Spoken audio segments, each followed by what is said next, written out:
సంఘ అధ్యక్షులు పక్కయ్య గారు, ఇతర కొన్ని పెద్దలు శ్రీనివాస్ గారు, పర్వతాల్ గారు, ఇంకా ఇతరులు పేరు పేరున ఈరోజు ఈరోజు ఈ వీరప్ప దేవాలయానికి నన్ను అతిథిగా ఆహ్వానించిన సంఘ సభ్యులందరికీ కూడా నేను మనస్ఫూర్తిగా శిరస వహించి నమస్కారం తెలియజేస్తున్నాను. ఎందుకంటే చరిత్రలో ఈ కుర్మ కమ్యూనిటీ క్యాస్ట్ అనేది అంత ఒక ప్రత్యేకత ఉన్నది. ఆ ప్రత్యేకతని ఇంతవరకు కూడా బాగు తరాల వారికి చెప్పడానికి వివరించడానికి ఎవరు ముందుకు రాలేకపోయారు. ప్రస్తుతం ప్రొఫెసర్ హెన్చైనే గారు, తర్వాత నా సహచరుడు ప్రొఫెసర్ రాము షెపర్డ్, వైస్ ప్రిన్సిపల్ ఆర్ట్స్ కళాశాల, వారిద్దరు కూడా ఈ కార్యక్రమాన్ని, ఈ కుర్మ సంఘాన్ని, ఈ కమ్యూనిటీని ఒక తెలంగాణకే కాకుండా యావత్ భారతదేశానికి కూడా ఈ కుర్మ యొక్క ప్రత్యేకత, ఈ కుర్మ యొక్క సంస్కృతి, నాగరికత, చరిత్ర, ఆచార సంప్రదాయాలు మొత్తం కూడా యావత్ భారతదేశానికి భవిష్యత్తులో తీసుకువెళ్తారని దీంతో పాటు నేను ఇక్కడికి ఒక 27 years కింద ఈ పరిసర ప్రాంతం తిరిగేవాడిని.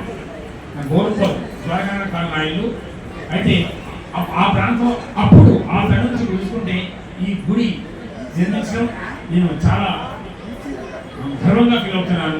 ఎందుకంటే ఇది మన కులానికి, మన సంస్కృతికి, మన కుల సంప్రదాయానికి కూడా ఒక ప్రతీక ఉండాలని మీ గౌరవ పెద్దలందరూ కూడా ముందుకు వచ్చి చాలా చక్కగా ఈ దేవాలయాన్ని నిర్మించి మన కుల సంప్రదాయ, ఆచార సంప్రదాయ మొత్తం కూడా భారత వారికి తీసుకెళ్లాలని మీరు ఎంతో వాంఛంలో ఆ వాంఛ, ఆ కోరిక, ఆ మనోవాంఛ మొత్తం కూడా మా ప్రొఫెసర్ రాము షెపర్డ్ గారు తప్పనిసరిగా భవిష్యత్తులో ఒక గ్రంథ రూపంలో భవిష్యత్ తరాల వారికి ఈ కుర్మ సంఘం యొక్క ఆచార సంప్రదాయాలు, సంస్కృతి, నాగరికత మొత్తం కూడా భారతీయుల వారికి తీసుకెళ్తారని నేను ప్రగాఢంగా నమ్ముతున్నాను. దానిలో భాగంగా తను నా తమ్ముడు రాము ప్రపంచ దేశాలు మొత్తం తిరిగి వచ్చాడు. ఎంత పరిజ్ఞానం అంటే బాబుకి, బాబా దానికి చిన్నవాడు కాబట్టి రాముకి ఎంత పరిజ్ఞానం అంటే నేనే ఒక్కొక్కసారి ఆశ్చర్యపోతుంటాను ఒక చరిత్ర ప్రొఫెసర్. సో దానిలో భాగంగా నేను మనస్ఫూర్తిగా డాక్టర్ ప్రొఫెసర్ రాము గారిని కోరుకుంటే ఈ కులం యొక్క ఆచార సంప్రదాయాలు, చరిత్ర, సంస్కృతి, నాగరికత భావి తరాల వారికి మీరు మనస్ఫూర్తిగా గద్దరూపం తీసుకొచ్చి భావి తరాల వారికి తీసుకెళ్ళాలని నేను కోరుకున్నాను.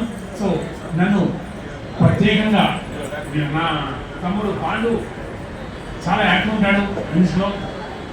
తమ్ముడు వారే కాకుండా నన్ను మనస్ఫూర్తిగా ఆహ్వానించిన ఇతర పెద్దలందరికీ కూడా నేను ధన్యవాదాలు తెలుపుకుంటూ నాకు ఇచ్చిన ఈ అవకాశం చిన్న ఒక నాకు తెలిసిన మన కులం, ఎందుకంటే ఒక చరిత్రకారుడుగా ఈ కులము యొక్క ప్రత్యేకత తప్పనిసరిగా మా బాధ్యత అవతరం చేసేవారు. ఈ ప్రాముఖ్యత, చరిత్ర ఏంటి, ఈ కులం చరిత్ర ఏంటి, సాంఘిక, ఆర్థిక, రాజకీయ పరిస్థితి ఏ విధంగా ఉండేదానికి, ఇప్పుడు ఏ విధంగా ఉండాలా, భవిష్యత్తులో ఏ విధంగా ఉండబోవాలా అనే దాన్ని మేము తప్పనిసరిగా మిత్రులు రాముని కోరుకుంటున్నాను. తప్పనిసరిగా తీసుకొస్తారని నేను 6,000 విశ్వాసం ఉంచుకుంటూ మీ అందరికీ నేను మీ దగ్గర